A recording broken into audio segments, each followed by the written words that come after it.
Assalamualaikum warahmatullahi wabarakatuh.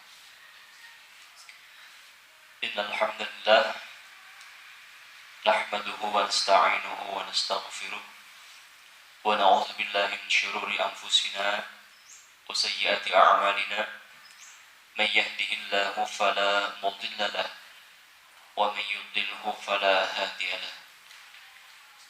Asyhadu an la ilaha illallah wahdahu la syarika lahu wa asyhadu anna Muhammadan 'abduhu wa rasuluh alladzi la nabiyya ba'dah. Allahumma shalli wa sallim ala sayyidina Muhammad ibn Abdillah salatan wa salaman daimaini bidawami mulkillah, amma ba'du. Alhamdulillah, puji dan syukur semoga tetap tercurah limpahkan kepada Allah Subhanahu wa Ta'ala yang senantiasa memberikan kepada kita semua nikmat-nikmat, terutama kenikmatan dalam ibadah, kenikmatan dalam beraktivitas setiap hari, dan yang paling utama adalah nikmat iman dan Islam. Salawat dan salam semoga tetap tercurah limpahkan kepada junjungan kita, yakni Habibana wa Nabiyana Muhammad sallallahu alaihi wasallam.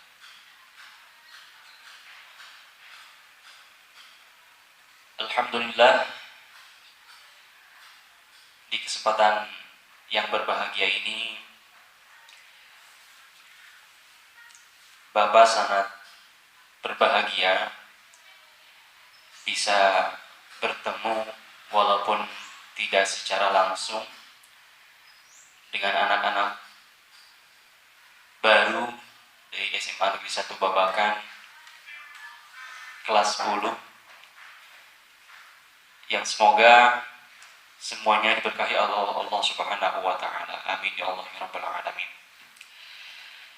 Di kesempatan kali ini Bapak akan menyampaikan sebuah materi, yaitu tentang materi keagamaan, materi kerohanian,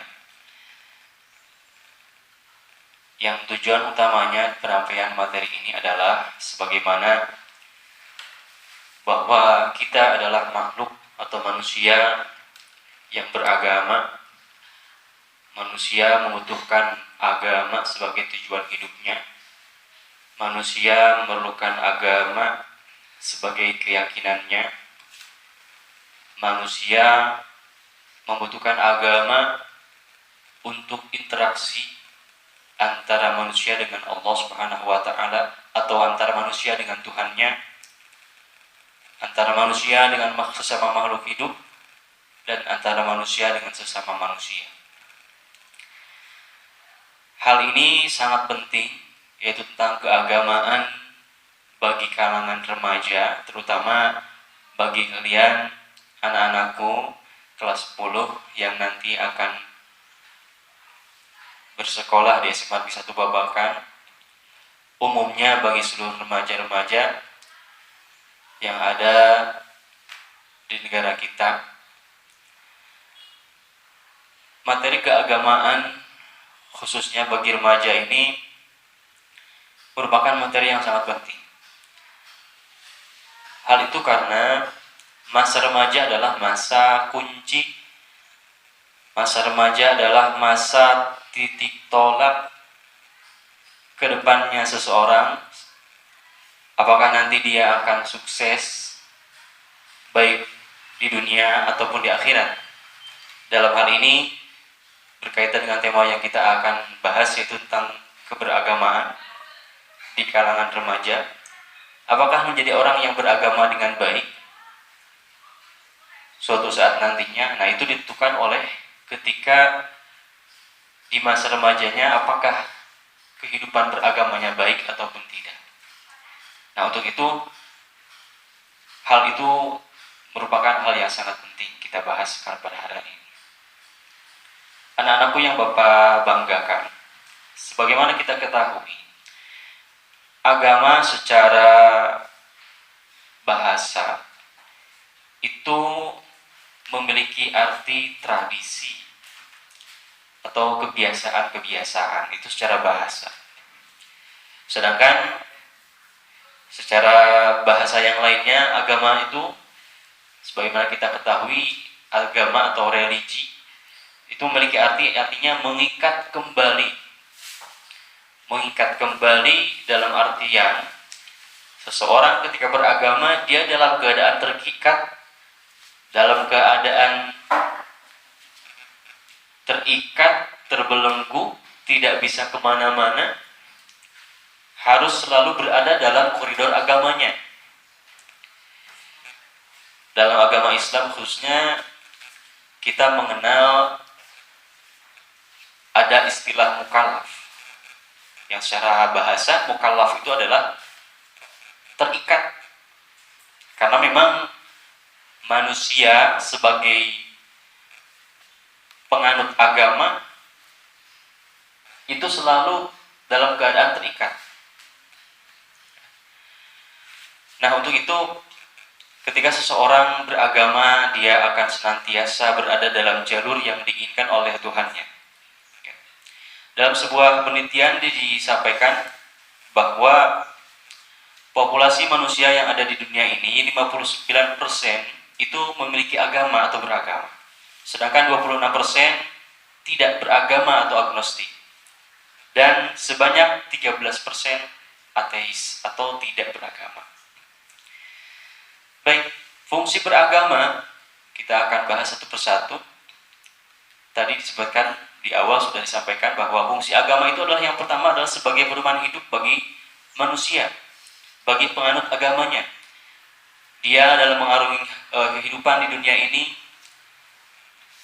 harus memiliki sebuah pedoman atau panutan atau jalan dia melaksanakan kehidupan. Karena dalam agama itu bukan hanya kegiatan dalam istilahnya kerohanian atau ketuhanan. Semua aspek dalam kehidupan ini diatur dalam kehidupan beragama. Itu yang pertama fungsinya. Kemudian yang kedua, tadi fungsi hubungan manusia dengan Tuhan, makhluk hidup, dengan sesama manusia dan lain sebagainya. Itu semua diatur oleh agama. Kemudian juga agama berfungsi untuk pedoman dalam memanage perasaan terhadap keyakinan sesuatu hal yang dia yakini. Ketika seseorang memiliki agama, ketika dia memiliki sebuah keyakinan, nah keyakinan tersebut yang berasal dari pedoman agama tersebut, dia akan yakini karena ada pedomannya. Itu adalah di antara beberapa fungsi beragama. Walaupun sebetulnya masih banyak hal yang lainnya, fungsi agama yang lainnya, yang tidak bisa Bapak sampaikan di kesempatan kali ini. Nah, langsung kita akan membahas antara agama dengan remaja.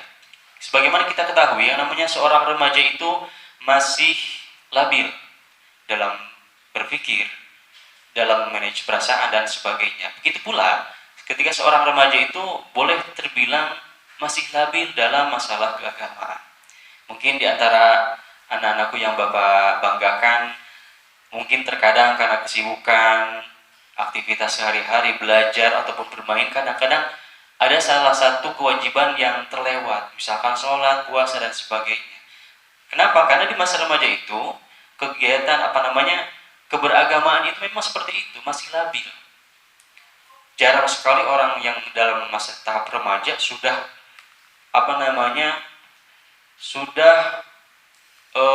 permanen atau sudah sempurna dalam keberagamaannya. Tapi hal itu harus menjadi sesuatu hal yang menjadi tantangan bagi kita. Bisakah kita menjadi seorang remaja yang keagamaannya sudah bagus, sudah permanen? Bahkan Rasulullah SAW menyatakan bahwa orang-orang yang dirindukan oleh surga itu diantaranya adalah pemuda yang selalu atau hatinya itu tertaut kepada masjid untuk agama Islam. Maksudnya adalah pemuda yang sangat menaruh perhatian lebih terhadap kegiatan-kegiatan, ritual-ritual dalam keagamaan. Itu pemuda yang dirindukan oleh surga. Nah, makanya dari itu Ada juga di SMA Negeri 1 Babakan ini nanti untuk anak-anakku yang Bapak banggakan kelas 10, kalian juga akan mengikuti kebiasaan-kebiasaan kegiatan keagamaan di SMA Negeri 1 Babakan, di antaranya sholat yang harus berjamaah, terutama sholat zuhur, itu kita akan pelaksanaan secara berjamaah, ibadah sholat Jumat juga berjamaah, kemudian ada juga kegiatan-kegiatan keagamaan lainnya, di antaranya seperti literasi Al-Quran, kemudian ada pildaba, kemudian ada pelaksanaan ibadah Idul Kurban dan sebagainya. Itu semua adalah hal yang diusahakan pembiasaan-pembiasaan di SMA supaya nanti ketika kita sudah kembali ke masyarakat, kita bisa menjadi pribadi yang paripurna dalam keagamaan. Pembiasaan dalam beragama, ada sebuah penelitian mengatakan bahwa ajaran agama yang diberikan secara konservatif,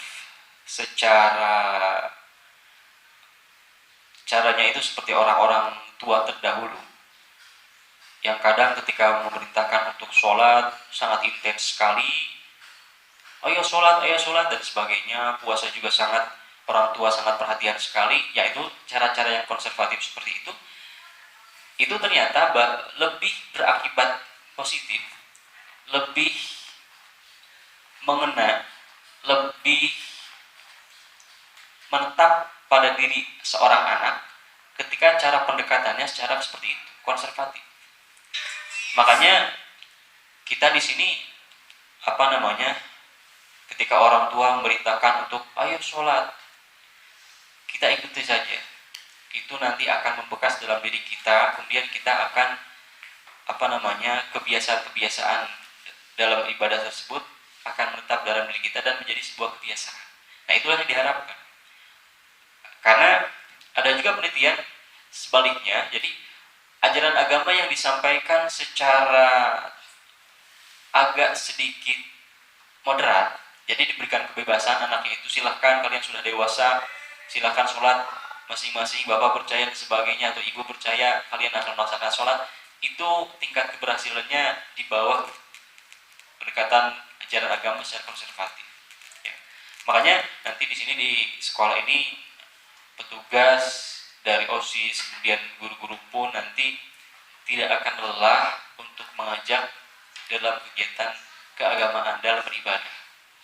Nanti akan ada pengumuman lewat pengeras suara bagi seluruh siswa atau peserta didik, silakan untuk ke lapangan pelaksanaan kegiatan literasi Al-Quran, atau seluruh putra siswa laki-laki silakan untuk ke masjid guna melaksanakan ibadah sholat Jumat dan sebagainya, sholat jamaah. Nah, itu hal yang diupayakan yang semoga keberhasilannya itu sangat baik. Namanya juga pendidikan yang tujuan utamanya adalah mendidik, ya, supaya ketika sudah dididik itu menjadi kebiasaan. Nah, itu yang diharapkan. Karena kadang-kadang yang sudah menjadi habit setiap hari karena dipaksakan di sekolah, ketika nanti ke rumah, nah itu akan terbawa kebiasaan tersebut. Dan ketika tidak dilaksanakan, akan ada sesuatu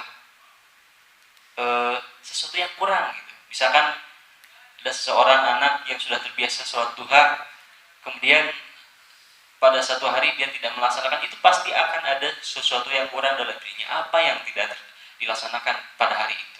Nah, itu yang bagus, nilai-nilai yang bagus seperti itulah yang mencoba kami tanamkan, yang akan ditanamkan di SMA Negeri 1 Babakan ini. Kemudian Bapak ada sebuah ungkapan bahwa mengatakan belajar di waktu kecil itu ibarat menulis di atas batu, sedangkan belajar ketika sudah dewasa itu ibarat menulis di atas air. Makanya Bapak mengajak kepada semuanya anak-anakku yang Bapak banggakan, mari kita gunakan masa remaja kita, karena kehidupan kita itu tidak hanya di dunia saja, tapi juga di akhirat nanti. Kita maksimalkan potensi-potensi kegiatan-kegiatan keagamaan, khususnya di SMA Negeri 1 Babakan, supaya kita bisa menjadi pribadi yang sempurna, baik di mata manusia, terutama di mata Allah Subhanahu wa Ta'ala. Mungkin demikian yang bisa Bapak sampaikan. Kurang lebihnya mohon maaf. Semoga apa yang Bapak sampaikan tadi bermanfaat bagi semuanya, khususnya bagi Bapak pribadi. Hakadha minni wa minkum. Assalamualaikum warahmatullahi wabarakatuh.